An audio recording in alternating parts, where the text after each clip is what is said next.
வணக்கம் இந்தியா. இன்றொரு தகவல். நார்மலாக பார்த்தீங்கன்னாக்க rental income versus bonds, secured bonds, then debentures, corporate bonds இதெல்லாம்.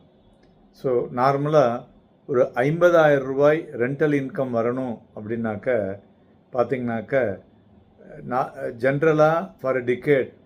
ஸோ இது இந்தியன் இன்வெஸ்டர்ஸினுடைய மைண்டில் இருக்கிறது என்னென்னா, இம்மீடியட்டாக ஒரு buy a property rent it out இல்லையா. அது ஒரு மந்த்லி இன்கம் ஸ்ட்ரீம். இது ஒரு ஸ்டேபிள் அண்ட் ஃபெமிலியராக இருக்கக்கூடியது அவங்களுக்கு. ஆனால் இன்றைக்கி காலகட்டத்தில் இந்த ஈக்குவேஷன்ஸ்லாம் நிறைய மாறி இருக்கு.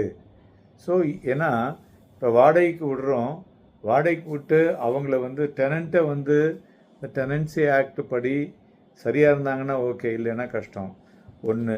ரெண்டாவது ப்ராப்பர்ட்டி வேல்யூவும் ப்ரைஸும் ஷார்ப்பாக ஏறி இருக்கு.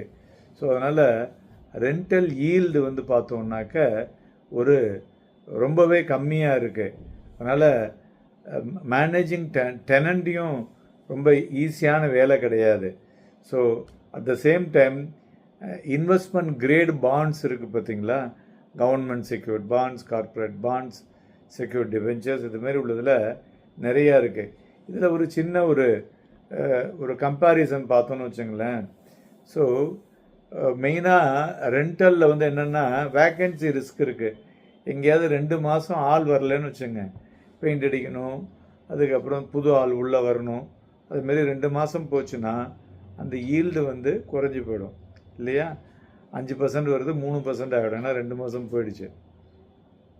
ஆனால் அந்த பாண்டு ஈல்டில் பார்த்திங்கன்னா நம்ம ரெகுலராக ஒரே பாண்டை நம்பி இருக்க வேண்டாம், ஸ்ப்ளிட் பண்ணி வேரியஸ் பாண்ட்ஸில் போடலாம்.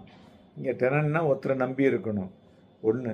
ரெண்டாவது, 2 கோடி ரூபாய்க்கு நீங்கள் ஒரு ப்ராப்பர்ட்டியை வாங்கினா தான் மாதம் 50,000 ரூபாய் உங்களுக்கு வாடகை வரும். ஸோ அது தவிர எக்ஸ்பென்சஸ்லாம் இருக்குது.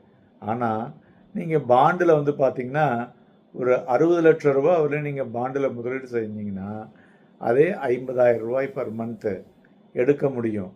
அது மாற்றம் இல்லாமல் எப்போ வேணாலும் இந்த ஃபினான்ஷியல் செக்யூரிட்டி, இப்போ எனக்கு ஒரு 10 லட்சம் அர்ஜெண்ட்டாக வேணா 10 லட்ச ரூபாயை கொடுத்துட்டு அந்த பணத்தை நம்ம உடனே ரெடீம் பண்ணி எடுத்துக்கலாம்.